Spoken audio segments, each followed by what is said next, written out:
She watched him like a jaguar on the hunt for weeks, suppressing herself behind the trees outside of his residency, peering into his home through the windows on all sides.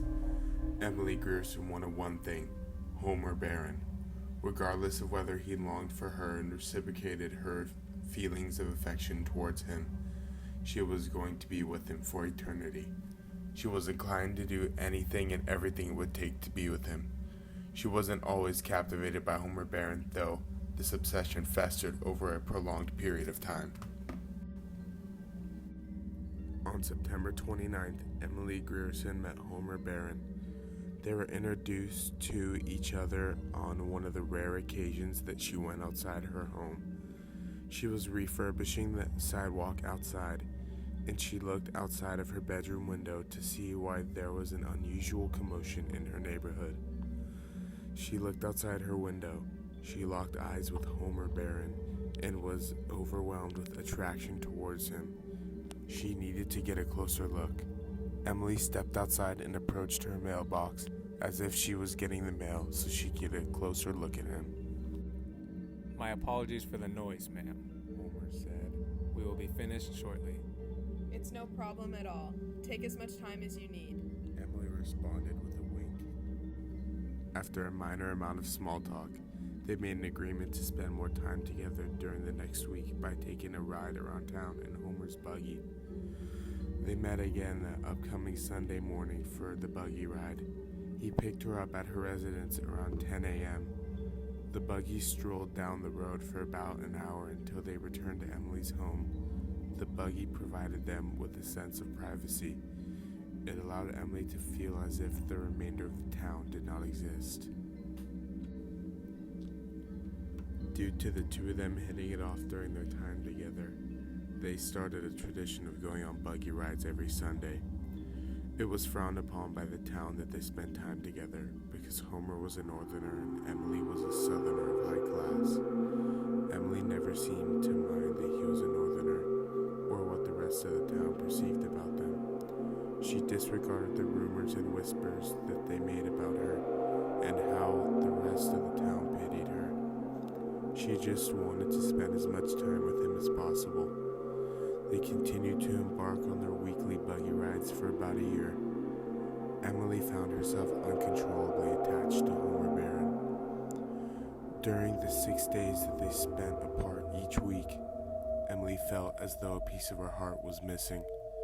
She assumed that he felt the same way, since they continued to spend time together, bonding each week. Emily misinterpreted the situation, though, for Homer speculated that they were only friends. He was simply making an effort to make new acquaintances in the South, for Emily foresaw them as potentially getting married. Eventually, they spent more and more time together. As Emily fell deeper in love with Homer, she noticed he did not reciprocate these feelings. She would lean in while she was talking and notice a slight lean away, where she would try to spend more time with him, but he could never make more time in his schedule to see her outside of their Sunday buggy rides. After a few more weeks, it became apparent to Emily and the rest of the town that they were most likely not getting married anytime soon. If they were ever getting married, it would have already occurred. Homer Barron was not a marrying man, and when he told Emily this, she accepted that he would never fall in love with her. She began to devise a plan to spend the rest of her life with Homer Barron. On October 2nd, over a year after she first met Homer, Emily went to a pharmacist. She informed the pharmacist that the arsenic she was getting was for rats, but she had different intentions for the use of the arsenic. The poison was her key to spending the rest of her life with Homer. She began to watch him for many weeks so she could learn his normal routine and discover when the best opportunity to invite him into her home would be. At the beginning, she began watching him from outside his temporary home in the South. She was able to do so discreetly because he lived next to a large plantation covered in bushes, small trees, and dust. It was the perfect hiding place. She would watch him in the mornings before he left for work and would wait for him to return in the night. Then she would wait for him to leave again, to go who knows where. She would sit outside his home for hours at a time until she was bathed in dust from behind the hill of his house. After 3 days of this process, she discovered more about his routine and understood his schedule remained similar each night. He returned from work about 6:30 p.m. every night. She adjusted her lifestyle so that she would be able to watch him in the morning and then return home while he was at work. She would return to his home at approximately 6 p.m. so she would be there before he would come home for work. She watched him like this for weeks. Eventually, her curiosity overcame her, and she followed him to where he was traveling late that night. He walked to the local pub. When he arrived, he sat down at the bar next to a small group of young men and spurred up a conversation with them after sitting down. She watched them over a course of an hour. What happened next came as an utter surprise. After observing them talk for a while, she determined from his body language and smile that he was attracted to the young men at the bar. Now, at this point in time, she understood why Homer Barron had not proposed to her. He was interested in men.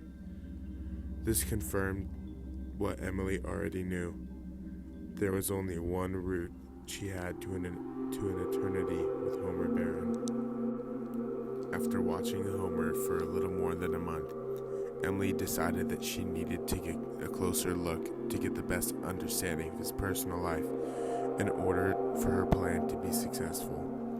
She needed to find a way inside of his home without raising any suspicion that she had been watching him. She needed to get into his house using the house key that she had watched him hide in the flower pot on the front porch. Since she knew his routine, she knew that once he left for the bar every night, he wouldn't return home until 12 a.m. The best time for Emily to sneak into Homer's home was after he left for the bar.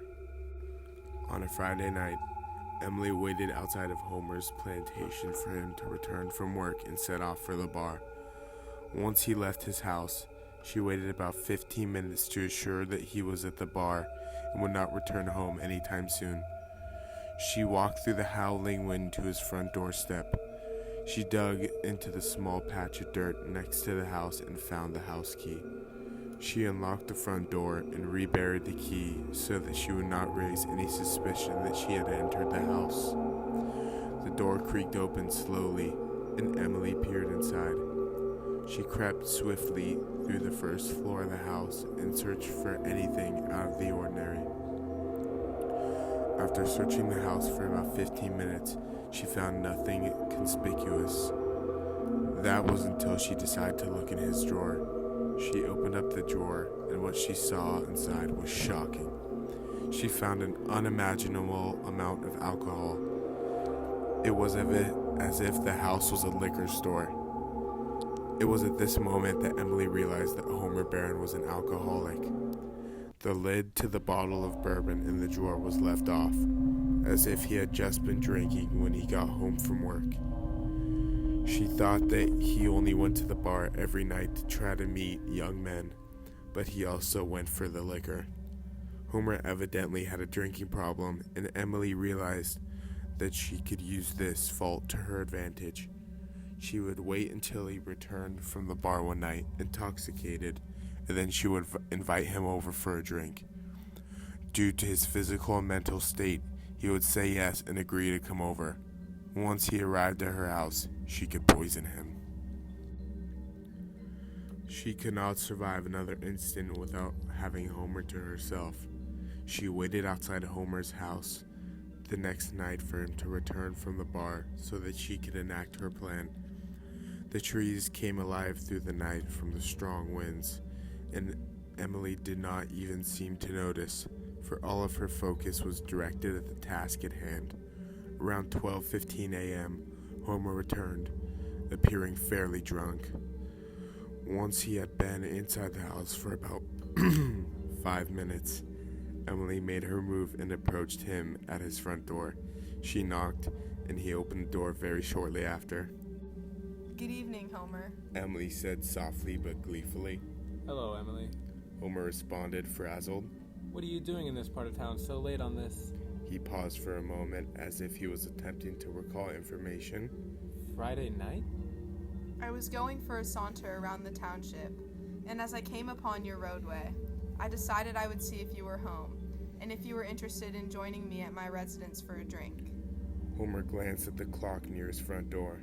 I suppose it's not too late for one drink. He replied with a slight grin. Emily smirked, knowing he would not be able to resist. They walked to Emily's house, conversing the entire way there.